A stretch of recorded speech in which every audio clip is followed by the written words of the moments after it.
예배 만날 때, 구역 식구들 만날 때 여러분 스스로 멋쩍어 하시면 안 돼요. 그러기가 쉽거든요. 익숙하지 않기 때문에 스스로 멋쩍어 하면 다른 구역원들은 더 멋쩍겠죠. 내가 구역 지도자로서 구역 식구들을 반가이 맞이하겠다는 그런 마음을 가져야 되고요. 리더십의 가장 쉬운 출발은 뭐냐 하면은 웰커밍을 잘하는 겁니다. 그러니까 기쁘게 잘 맞아주는 거예요. 그게 리더십의 시작이에요. 어느 단체에 갔는데 내가 낯설지 않으려면 거기에 리더가 나를 보고 웃어주고 환영해주면 행복하죠? 그죠? 손님이라는 생각이 싹 사라지면서 괜찮습니다. 뭐 그런 거죠.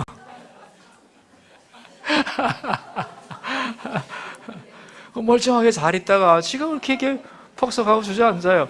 뺐다가 이렇게 넣어야 돼요. 근데 넣지 않고 있으면 이렇게 떨어지는 경우가 있죠. 괜찮습니다.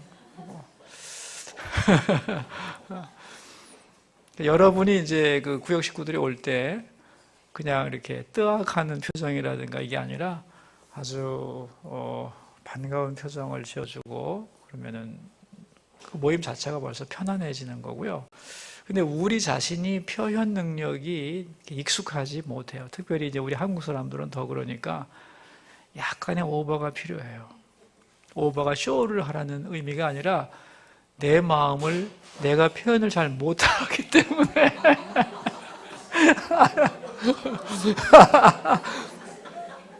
그러니까 내가 한 옥타브 조금 올린다고 생각을 하세요.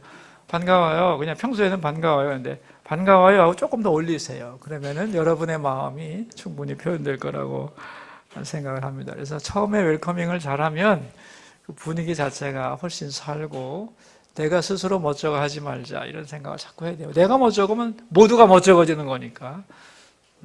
그리고 여러분 그게 집으로 가서 여러분의 가정으로 간다면 가정이 화목할 수 있는 아주 쉬운 방법은 첫 출발은 문 열고 들어올 때 잘해주는 거예요.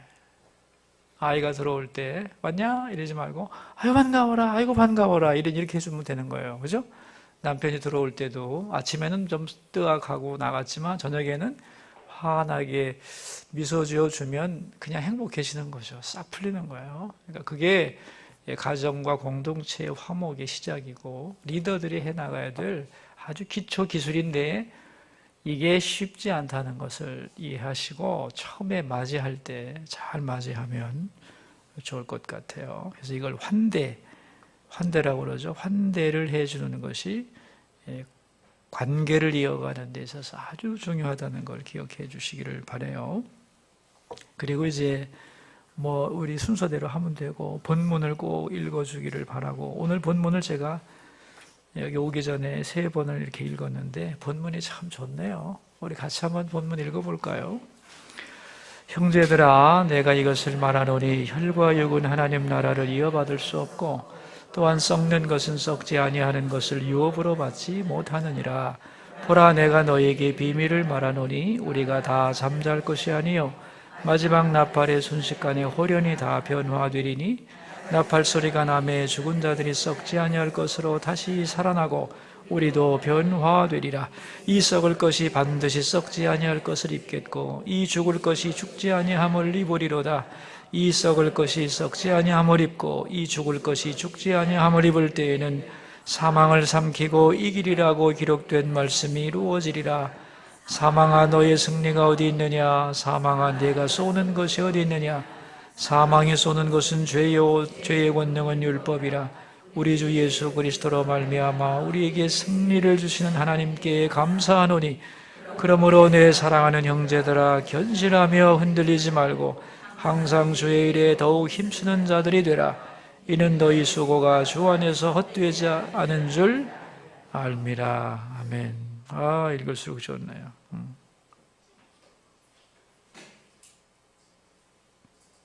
죽은 다음에 이루어질 그 모습과 그 소망에 대한 확실한 고백이 오늘 본문에 나와 있습니다.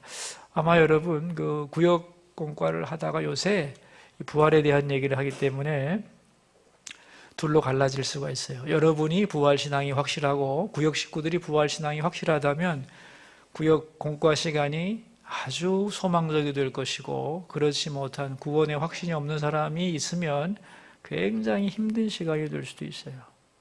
그렇죠? 그냥 일반적인 얘기가 아니라 죽은 다음 얘기하는 건데, 구원의 확신이 없을 때에 이 부활에 대한 얘기는 진짜 남 얘기잖아요. 그죠? 그러니까 어려울 수 있어요. 이 과가 어려울 수 있는데, 그러나 여러분 자신의 신앙과 우리 구역 식구들의 신앙을 한 단계 업그레이드 시키고 사실은 굉장히 변화시킬 수 있는 좋은 기회이기도 하다는 것을 알았으면 좋겠습니다. 이게 제가 예화를 하나 써놨는데, 저는 우리 교우님하고는 이런 얘기를 나눈 적이 없어요. 우리 교우님들하고는 목사님 제가 이제 곧 죽을 것이고 죽은 다음에 어떡하고 이런 얘기를 자세하게 나눈 적은 없어요. 우리 교우님들이 저한테 오지 않더라고요. 근데 다른 교우들은 오히려 몇 가정이 와서 진지하게 논의한 적이 있습니다. 여러 번 있어요. 그래서 이게 자기 목사님한테는 털어놓기 어려운 건가 그런 생각을 하는데, 그럴 리는 없겠죠. 근데 아무튼 저로서는 경험이 그래요. 그래서 오히려 더 편하게 말할 수가 있습니다. 여러분이 이제 우리가 영원히 사는 거 아닌 건 분명한데, 분명히 죽음이라고 하는 것이 우리 현실이 되었을 때 우리가 어떻게 해야 되느냐 하는 질문을 할 수 있죠. 243페이지 보시면은 둘째 줄에 주님을 만날 준비를 해야 합니다. 그래서 그 죽음 세미나에서도 얘기했습니다만은 아이러니 중에 하나가 뭐냐면은 예수 믿는 사람들이 병원에서 포기를 가장 안 하는 사람들 중에 하나예요. 그러니까 이제 병원에서는 끝났다고 했을 때 받아들이지를 제일 못하는 사람들이 크리스천이라는 거예요. 굉장히 아이러니한 거거든요. 왜냐하면 우리는 죽음 이후에 영원한 생명을 꿈꾸는 사람이기 때문에 죽음에 대한 두려움이 없는 게 정상인데, 물론 이제 하나님이 의사가 생명을 주장하는 게 아니라 하나님이 주장하시니까 의사의 말이 100% 진리는 아니지만, 그러나 또 내려놓을 땐 내려놓아야 되는데 끝까지 생명에 대한 미련을 내려놓지 못하고 버둥거리는 게 크리스천이라는 것 자체는 뭔가 교회나 우리 신앙 성도들이 다시 잘 생각해 볼 필요가 있다는 거예요. 미리 생을 포기하는 건 안 되지만 어떤 의미에서는 이제 하나님의 뜻을 받아들이고 어떻게 잘 하나님 앞에 갈 준비를 해야 되는데, 그 준비가 의외로 안 되고 있다는 거예요. 왜냐하면 다 죽어간다고 해도 하나님이 살려주시면 벌떡 일어날 줄로 믿습니다. 이래버리면은 그 다음 준비를 전혀 하지 않게 돼 있기 때문에 예수 믿는 사람들이 마무리를 잘하는 일이 별로 없다는 거예요. 그게 아주 심각한 문제인데, 그래서 여기 두 번째 줄에 주님을 만날 준비를 해야 된다 하는 얘기고, 그 주님을 만날 준비, 죽는 것은 거기 써놨죠. 하늘나라로 이사가는 거다. 아주 좋은 집 사서 이사가는 거예요, 여러분. 이사가는 거예요. 그래서 준비를 해야 되는데 몇 가지 준비에 단계가 있다, 그죠? 첫 번째가 뭐예요? 영적인 준비. 이게 이제 순서를 여러분이 잘 외워두시고, 만약에 여러분에게 누군가가 이런 질문을 했을 때, 이런 상황이 왔을 때 여러분이 이 말씀을, 오늘 과를 잘 배우고 이렇게 조언을 해주면 좋을 것 같아요. 제가 그 자리에 없더라도, 그죠? 여러분 자신이 할 수 있잖아요, 그죠? 첫째는 영적인 준비 잘 해야 된다. 내가 죽으면 내가 제일 먼저 만날 분이 주님이신데, 그 주님 앞에서 잘했다 하시는 그런 음성을 들어야 될 텐데, 나는 정말 주님을 만날 수 있겠는가? 그리고 죽으면 주님을 만나는 것이다. 이런 고백, 이런 확신이 있어야 되고, 이게 없을 때 진짜 고민하고, 진정한 상담은 나는 이거라고 생각합니다. 이 문제에 대하여 내가 확신이 없고 어떻게 하면 좋을지 모를 때 교역자하고 상담하는 거예요, 사실은. 이게 나는 상담의 본질이라고 생각하는데, 이런 상담보다는 뭐 학교 보낼까요 말까요 이제 이런 걸 가지고 자꾸만 얘기를 하는데, 물론 그것도 여러 가지 다양한 사람들을 만나고 또 객관적으로 말해줄 수는 있겠지만, 그거는 여러분이 다 풀어갈 수 있는 문제예요, 사실은. 그죠?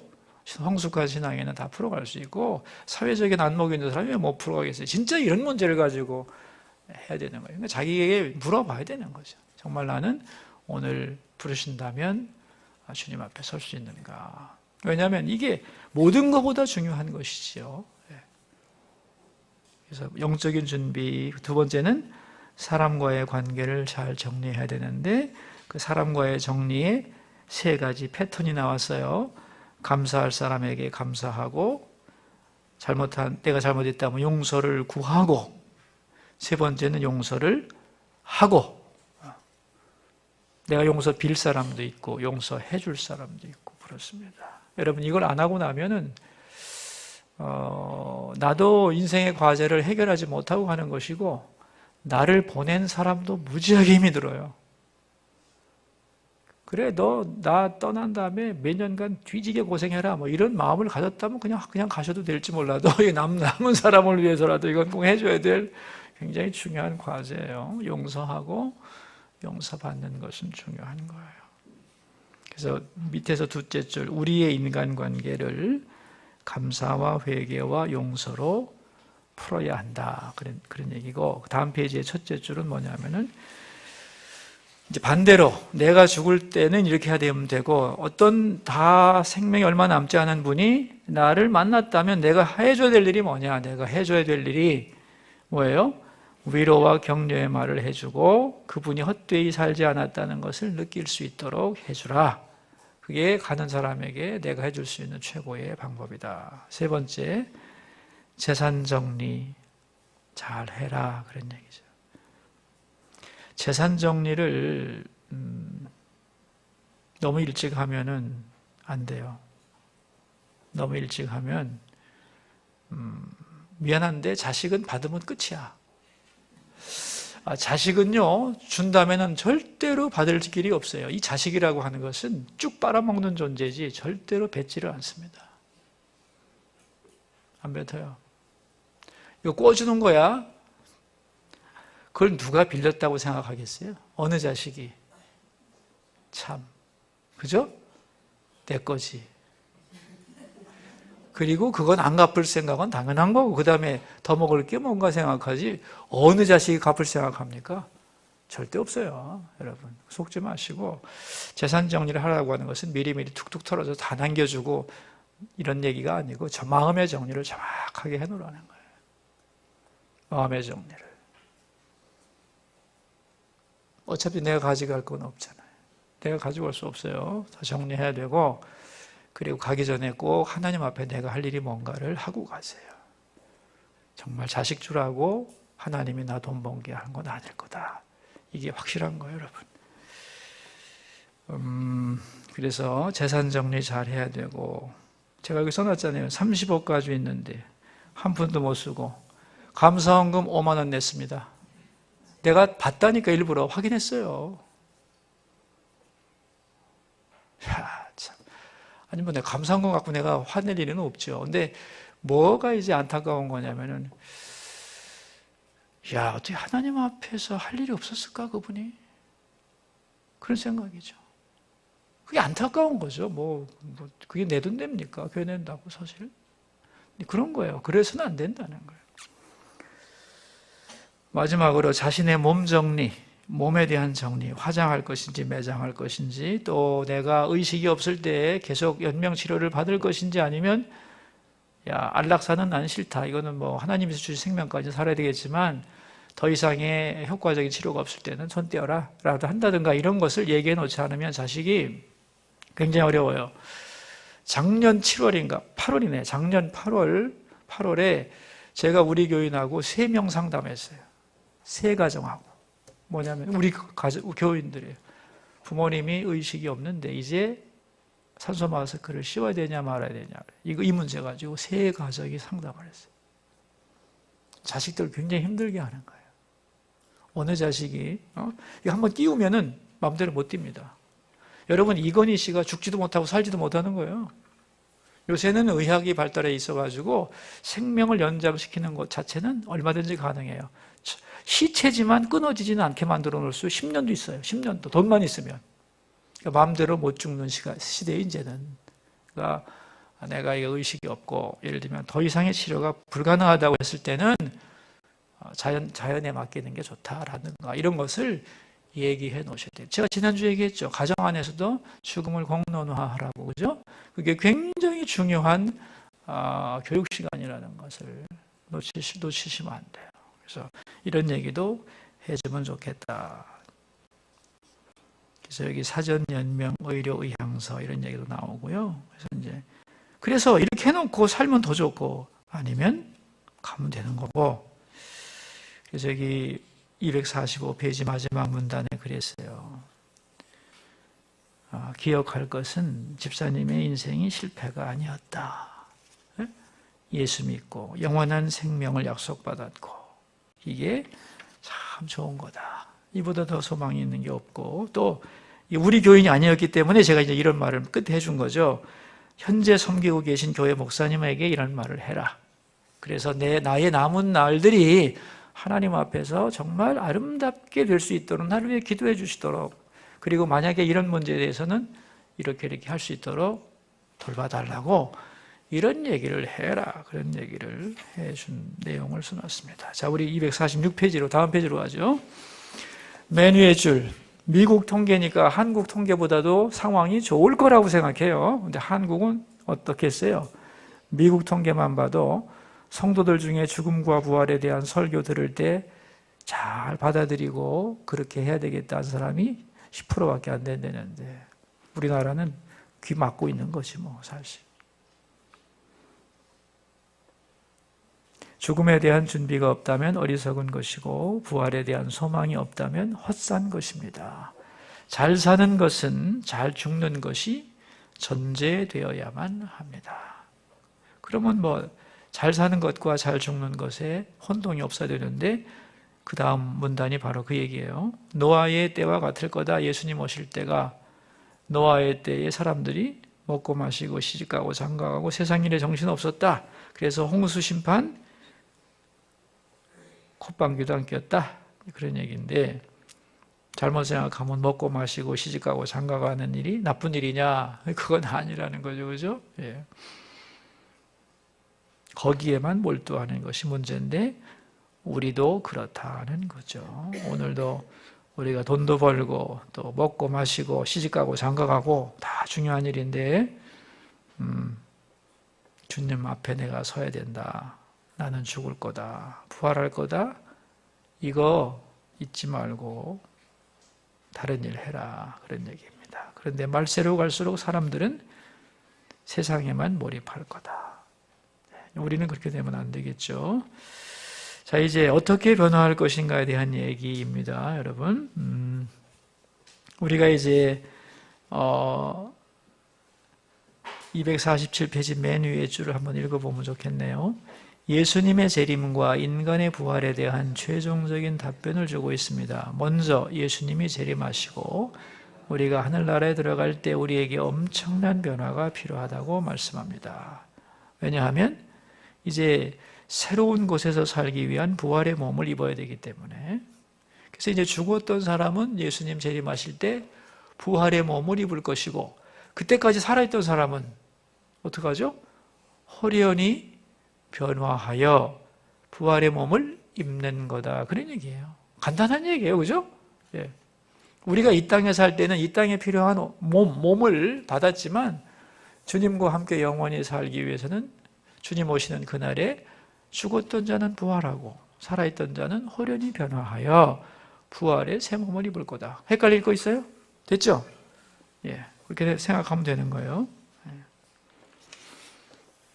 사실 휴거라고 하는 것은 그렇게 중요한 문제가 아닌데, 이 휴거 때문에 종말론이 굉장히 꼬이는 현상이 있는데 사실 아무것도 아니거든요. 죽어있던 자가 부활할 것이고 살아있던 자가 호련히 변화한다는 말밖에 성경은 없는데, 그 휴거가 어떻게 되고 휴거가 뭐고 아니에요. 살아있던 자가 몸이 변한다는 것밖에 없어요. 아셨죠? 그 휴거에 대해서 누가 잘 푼다. 어느 목사님이 아주 기차게 푼다 그러면은 거짓말이구나 이렇게 생각하시면 돼요. 저를 믿으세요, 여러분. 저를 믿으시라고. 성경을 믿으시고 죽음에 대해서, 부활에 대해서 연구하고 있는 저를 믿으세요. 휴거에 대해서 너무 복잡하면 골치 아파집니다. 골치 아플 내용이 아닌 거예요, 전혀. 그 다음, 이제 그렇게 됐을 때, 자, 우리가 죽은 자가 부활하고, 예수님 재림하실 때 죽은 자가 부활하고, 살아있던 자가 호련히 변화하여 부활의 새 몸을 입었을 때, 그때 248페이지 마지막 두 줄 읽어요. 그렇게 되면 생명이 사망을 삼킨 바가 될 것입니다. 컵에 물이 담겨 있었는데 이것을 꿀꺽 삼켜버리면 어떻게 되나요? 물이 있었는데 흔적도 없이 사라집니다. 이게 삼킨다는 뜻입니다. 부활의 몸을 입었을 때 사망은 간 곳이 없다는 거예요. 분명히 강력하게 우리 모든 인간을 지배하던 힘이었는데 이제 사망은 그 힘을 다 하게 된다. 그런 얘기고, 249페이지 가운데 부활 뭐라고 그랬어요? 최고의 승리. 예. 이 세상에서는 사망이 최고의 승리자 같죠? 어떤 인간도 다 죽으니까. 그죠? 부활이 최후의 승리고 최고의 승리입니다. 자, 우리 250페이지 첫째 줄. 사망아, 너 뭐야? 대단한 줄 알았는데 아무것도 아니잖아. 이렇게 된다는 거예요. 그러므로 최고의 승리는 부활입니다. 다음 문단. 그러므로 부활이 있다는 것 찾으셨죠? 같이 읽어요. 그것을 약속받고 산다는 것은 너무도 감사한 일입니다.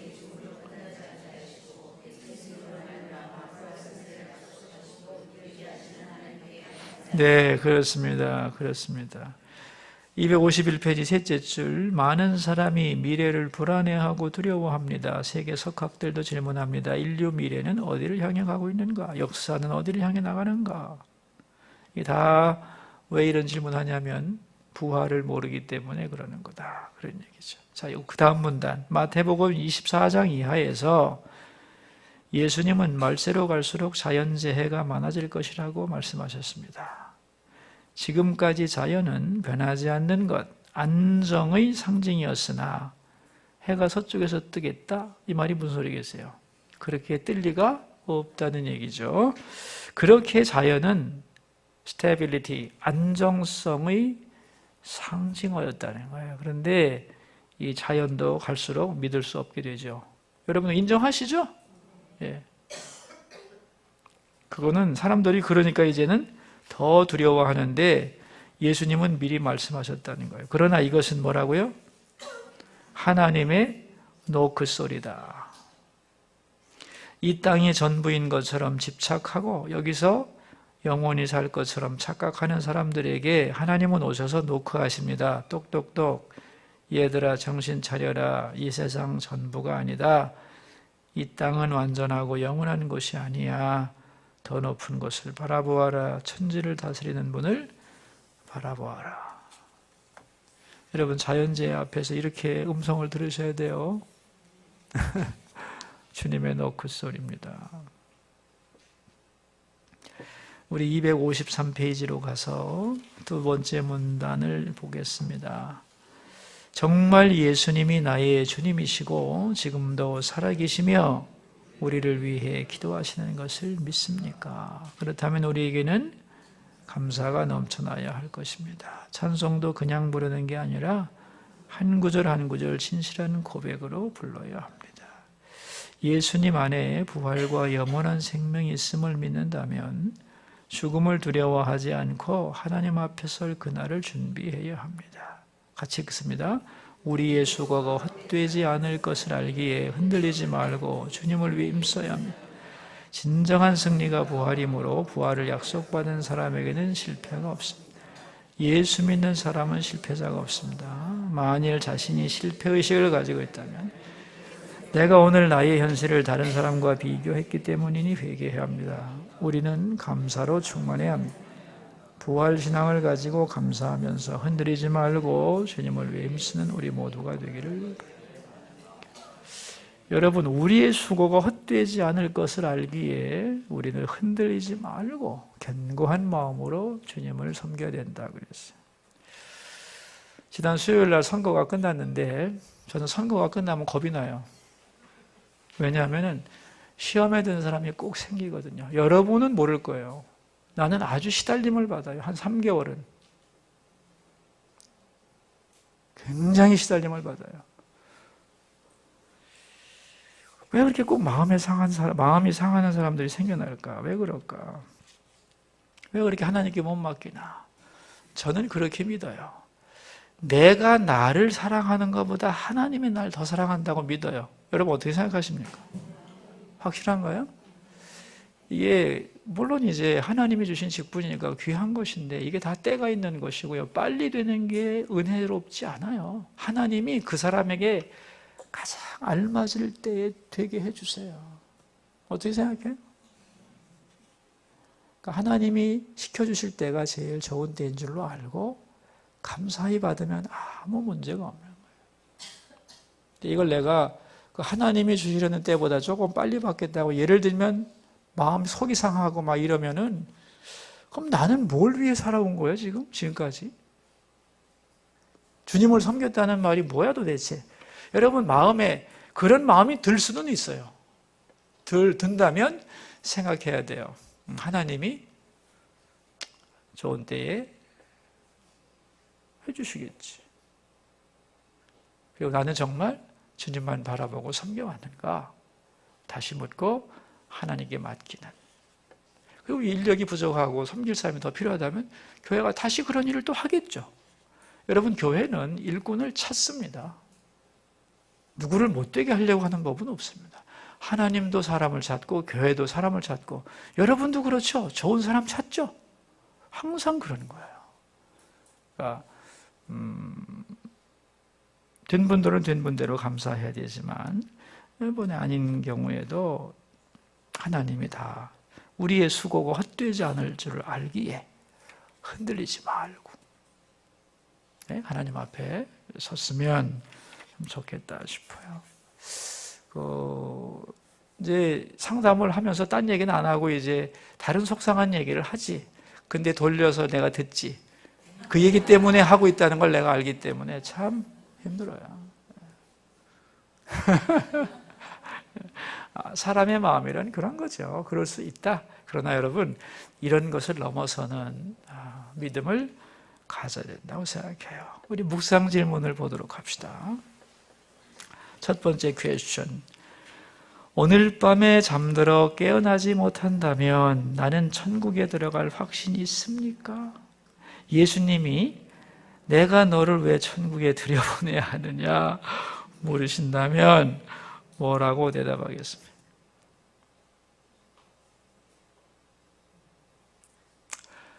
가장 많은 사람들이 천국에 들어갈 조건을 선행으로 생각해요. 뭐로 생각한다고요? 성경에 그런 말이 있나요? 구원은 믿음으로 받아요. 근데 믿음으로 받은 사람이 얼마나 선행을 주 안에서 했느냐에 따라서 면류관은 달라져요. 예수님이 내가 너를 왜 천국에 들여보내야 할 때는 내가 좋은 일 많이 했잖아요. 이래봤자 이거는 짝, 이거는 빵점이에요. 뭐라고 대답해야 돼요? 예? 뭐라고 대답해야 돼요, 여러분? 심각한 시간이네, 진짜. 심각한 시간이야, 가만 생각하니까. 이거 말 잘못하면 못 가는 거 아니에요? 내가 너를 왜 천국에 넣어줘야 되냐? 여러분, 주님이 여러분에게 물으셨어요. 빨리 대답하세요. 예? 예수님이 나 위해 죽으셨잖아요. 주님이 나 위해 죽으셨잖아요.